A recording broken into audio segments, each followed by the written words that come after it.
Welcome back to Shankar Yadav Udari.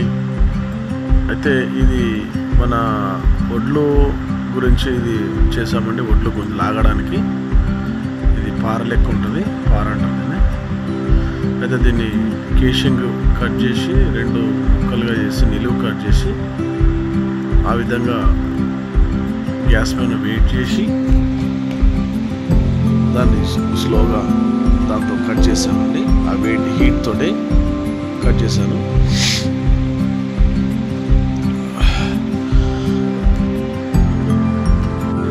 ఈ విధంగా heats తోటి కట్ చేసామండి.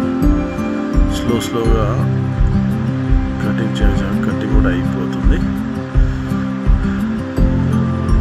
గ్యాస్ తోటి కలవరతోనే కలిపి తీసే దాంతో హీట్ చేసి గ్యాస్ పైన ఆ విధంగా హీట్ తోటే మొత్తం కట్ చేశానండి. దీని తర్వాత ఇది పారకు ఉండే